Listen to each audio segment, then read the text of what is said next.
Yeah, that's fine. Oh, Just make sure my camera's in a decent enough position. There we go. Go for it. yeah, so obviously I know you a little bit now and kind of your backstory and your history a little bit. But if you could just introduce yourself for the people that haven't listened before and tell us a bit about what you do, and that'd be great. Okay, so my name is John. I am now in my mid-30s, sad to say, but I had an ACL reconstruction on my knee at the start of October after sustaining a full ACL tear about 18 months ago now. So it would have been in the summer of 2019, and then obviously got referred across and eventually had the surgery back in October.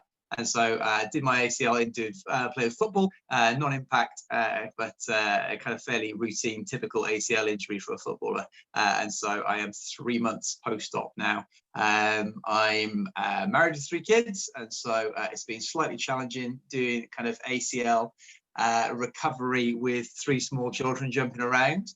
I think the most scary moment is probably when my son ran over my foot with his little scooter. But apart from that, yeah, it's been pretty good in terms of recovery. To be honest, I obviously haven't spoken to Karis like in depth about it at all, but I didn't realize it was 18 months ago you had that you did your ACL. Yeah, so I did it in the summer of, so I was trying to think now, it's 2019, isn't it? So 2019 is when I did it, so the August of 2019, and then I paid to see a consultant who obviously then put me back onto the waiting list to have surgery. I was due to have the surgery in March of 2020, but because of COVID, all of the kind of routine appointments were there. So it was a bit gutting at that point, actually, because I had a surgery date lined up, and if I'd have been in England, that surgery would have gone ahead. But the Welsh hospitals pulled the plug on non-essential surgeries about 2 weeks earlier than the English ones. So at that point, it was postponed indefinitely, and I wasn't entirely sure when I was going to have the op. And so I'm just really thankful that I had it, because who knows how much longer I'd have to wait. And so there was a little bit of a window in the early autumn where they started resuming kind of non-essential ops. So I'm just really thankful for the timing. And was it NHS or was it private you had it done? It was, well, it's a strange thing. So I paid to see a consultant privately. So obviously the appointment isn't astronomical. The surgery would be, so I didn't have insurance. So he referred me back onto his NHS waiting list. So Mr. Gillespie, the consultant who did my surgery, he does private stuff as well as NHS stuff. But bizarrely, I ended up having the surgery in St. Joseph's, at the private hospital in Newport anyway, because at that point the NHS were trying to create kind of COVID secure hospitals to do their surgery in, and so they were outsourcing a lot of their operations. So I would normally have had it at the Gwent, but I ended up having it at St. Joseph's through the NHS. And so a bit of a strange experience, but I ended up having the kind of the private hospital experience without the price tag. Well done. Take everything as it comes. Absolutely.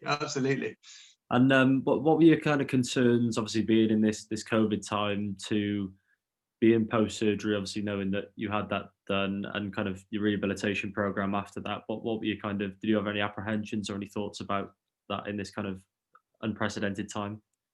Yeah, I think obviously the challenges were making sure that I had the follow-up. So the big piece of advice I always had from people who'd had ACL surgery, and my brother's had ACL surgery, my brother-in-law's had ACL surgery, and I play football, squash, and I enjoy skiing, so I know loads of people who've had ACL surgery, and they all say the same thing, which is you've got to get the rehab right. And obviously that was my major concern post-op, was making sure that I had the support in place to rehabilitate my knee as best as I could.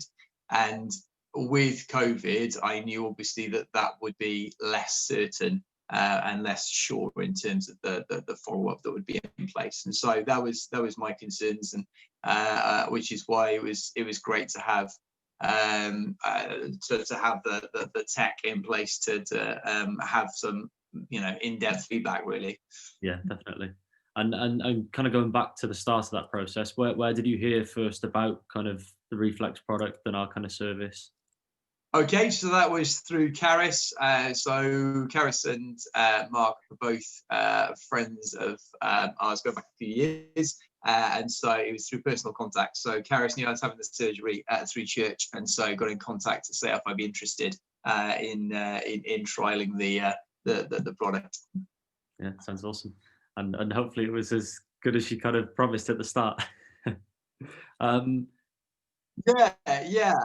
So it was a little bit of a challenge to start in terms of the learning curve. I think that was the thing that I found challenging, was obviously ideally the tech would be kind of demonstrated and checked over by a physio, whereas I had to kind of go through that learning curve on my own. And so it took me a little while to kind of get used to both the physical hardware and the software. But once I'd done the learning curve, it was incredibly worthwhile for a whole bunch of reasons. So yeah. and then kind of like digging deeper into those little bits about kind of your experience with the kit and what you kind of enjoyed about it, and those kind of things. How did it benefit you in this current situation? Okay, so in terms of the benefits for me, I would say benefit number one is accountability. So as a teacher, I'm always aware that without accountability, people struggle to stay motivated. And so I'm always looking for online tools to connect up my students to me, to make sure that they know that I'm checking in on them to doing what they should be doing. And I think that's the biggest motivating factor for people often, is just knowing that somebody's going to be checking in on what they're actually doing. And so with physio, especially in the early days, it tends to be quite dull. And so to stay motivated, especially in those first 3, 4, 5 weeks, is tough. And knowing that there's somebody at the other end actually checking on your progress to make sure that you're doing your exercises, that you're completing the reps, and you're making the progress that you should be, was really powerful for me. And so I think as a motivating tool, it was incredibly useful, because I found that there were days where I really couldn't be bothered to do it, but knowing again that it was recording every single rep I did or didn't do was very powerful. And I think as well, just there were occasions as well where I wasn't very well at one particular point. I remember messaging on the app saying, probably left to my own devices, I wouldn't have done this. But actually with the tech, because it checks in every single day and it says whether or not you got a rest day or whatever, it kept me on track through the periods where I wasn't really enjoying it very much. I think the other thing I really benefited from was the fact that it doesn't let you cut corners. And so I think, like it or not, left to our own devices, if we're counting our reps or counting however many seconds, or checking our own resistance or whatever it might be, we probably tend to go easier on ourselves than something like an app would.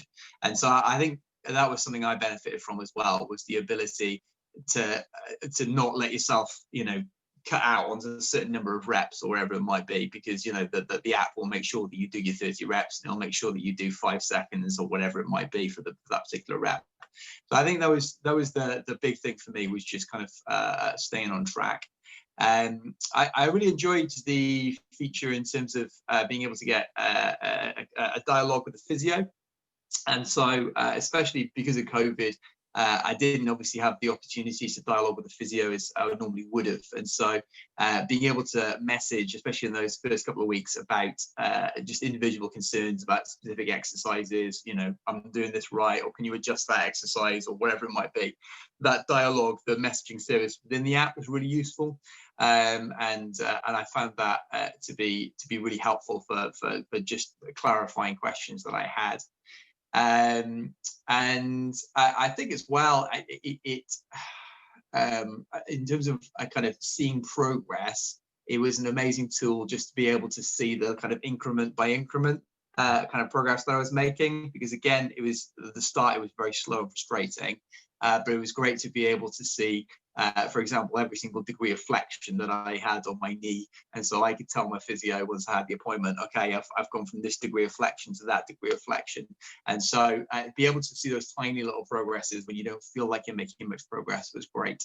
And that's what I really benefit from as well, was, I'm quite a target oriented person. And so being able to kind of check off those targets and say, okay, I'm at that degree of flexion, or I can do that exercise now without A, B, or C. So I take the standing up exercise. I was able to move from standing up to 2 legs to moving up 1 leg with a support, and then moving up 1 leg. And so just seeing those kind of progressions within the app was really great as well. So those were all the benefits that I found was particularly helpful. So looking back to also before your surgery, did you do any like rehabilitation work before you went into the surgery at all? I did a little bit. So I mean, my main thing was staying fit, and so I was doing quite a lot of cycling beforehand, to be honest with you. So that was the main thing that I did beforehand. Was I was on the bike quite a lot. I already had an exercise bike in the house, and so I was doing some stuff on the exercise bike in the house. And then when the weather allowed, I was out and about on the bike, just trying to make sure that my just in terms of deflection, also the strength of my legs. That was the main thing I was doing. Do you think there could have been a role for this would have you liked to have seen it in a prehab kind of way? Do you think there would have been a benefit to you potentially using that for staying on track and that kind of stuff? I don't know. I don't know, to be honest. I mean, it's interesting. I don't know the science behind it, to be frank. So I don't know how helpful it would have been prehab. I don't know. In terms of I felt that my legs were both flexible and strong by the time I came to the op, which is as much as I did. But I wasn't given an awful lot of information in terms of rehabilitation anyway. So in that sense, I didn't really know what I was targeting other than staying fit and healthy. Yeah, definitely. That sounds awesome. So kind of if just looking back on kind of the whole experience, what's kind of surprised you about this solution as opposed to like in comparison to what you would expect from normal physiotherapy? I'm not sure if you've gone through kind of that before with any injuries, or how would you compare it? Both good and bad, obviously, because it's good. Yeah, I think obviously it's difficult, isn't it? Because COVID's made everything different.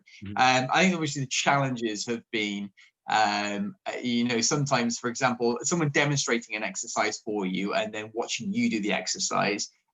Sometimes I felt like I was doing a bit of a trial and error, trying to figure out what the exercise should be, and so that was tricky, and that that's just the difficult thing during COVID is that you can't have an inpatient appointment where someone demonstrates and checks that you are doing those exercises correctly, and so with some of the exercises I did need more teaching in that sense to make sure that I'm doing it right.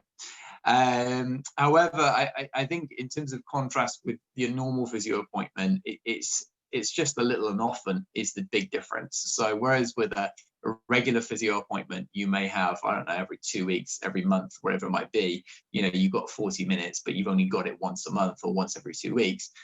With this, you've got this little and often. And so again, it's that ability to track the progress and also make sure that you are,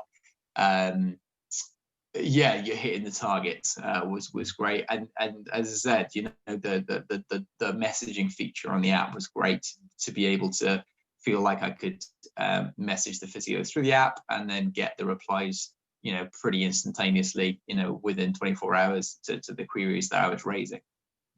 Yeah, that sounds amazing. So if someone else was considering re.flex now, what would you, as a patient that's kind of gone through the system or almost coming to the end of the program now, what would you tell them? I think in terms of the things that I've learned about the app, I would say that it's worth the learning curve. I found the first couple of days quite frustrating on occasion, partly because at that point post-op, I was fairly limited in terms of what I could do anyway, but partly because I was obviously familiarizing myself with the tech. And so as ever with any technology, there's always a learning curve. And so there's always a frustrating couple of sessions where you're trying to figure it out. But once you've figured out how to use it effectively, then it is a real gift. And so it's worth persevering through the first couple of days of, okay, I don't quite get how this is working. I don't quite figure out, it's worth persevering through that for the long-term benefits. I think, what else would I have told myself? Yeah, I think the other thing I probably learned about the app is not to make myself a slave to the app in that sense. And so again, it took me a while to kind of feel like I could, for example, change my rest day. And so I messaged through the app and say, so sorry I didn't do the exercises today. And actually, part of it is about listening to your own body.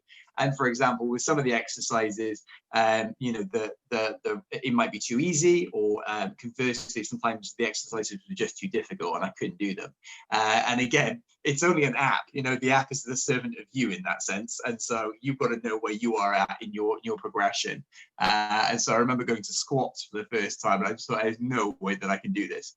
And I think it's important to remember it's a tool to help you, rather than a kind of a master that you have to obey every single thing it's trying to get you to do. Because there was moments where I was like, I cannot do this. Like, I literally can't get my knee that high. And so again, after a while, I just learned to skip the exercise and then just message through the app and say, either that exercise was too easy and I don't really get the point of it anymore, or that exercise I physically couldn't get to that degree of flexion, or I couldn't sustain it for that period of time. And so learning to make the app work for you is something that I took a little while to get my head around.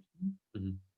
And then did you, as well as a kind of physical benefit, was there like a not emotional in a sense, but like a mental benefit to having that support as and when you need it on tap, in a sense, throughout the kind of progress, especially considering it's a large surgery, it's a major surgery. I know they say it's non-essential, but especially for the person, it's a really considerable moment in their life. Yeah, I think for every patient it's going to be a unique experience, and so for a physio or a consultant or whatever, it's probably the fifth ACL reconstruction they've seen that day. But obviously you've got I had 15 different questions about so many different things in terms of, can I do this, can I do that, can I do the other, and so feeling like you had the comfort blanket of being able to message through an app and say, can I do this, or for example, I've been out on my bike for the first time the last couple of weeks, just being able to check in and go, I'm thinking of getting back on a bike in the next couple of weeks. Is that okay at this rate of progress?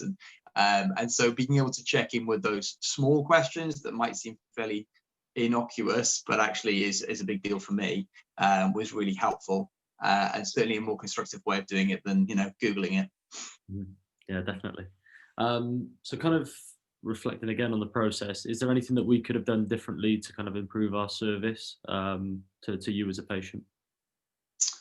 I think I've probably given quite a lot of feedback as I've gone along in terms of what I've found helpful or not. I think the challenges that I found is that obviously the app has slight limitations in terms of the more sensitive exercises. And so some of the exercises it struggles to pick up the subtleties of. And so, for example, some of the I still do stretches and that sort of thing, in addition to the exercises that I've been given, because some of the stretches, the sensors don't pick up as well. And so I think that's the only thing and maybe, I don't know, I'm just thinking out loud here, maybe there's room within the app to do non-sensor related stuff. And so it may be that, I don't know, there's a list of recommended activities or stretches or whatever they might be, that you could build into the app around it to kind of say, okay, here's some extra information. And so there were occasionally things like that. The only other kind of design feature that I'd have liked to see is obviously after each exercise, it gives you the opportunity to kind of rank your pain, which I did, and you can see the progression through there. One of the things that I wondered was whether it would be helpful to have an option to put a comment on an individual exercise. And so at the end of an individual exercise to say, the sensors struggle to calibrate today, or I skipped today because X, Y, or Z, or this exercise is getting too easy. Are there any ways that I can make this more complex? Or maybe the degree of flexion was wrong, and maybe we could reduce the degree of flexion. And so that was obviously I can go back into the main, but I have to go through all of the exercises to then give that feedback.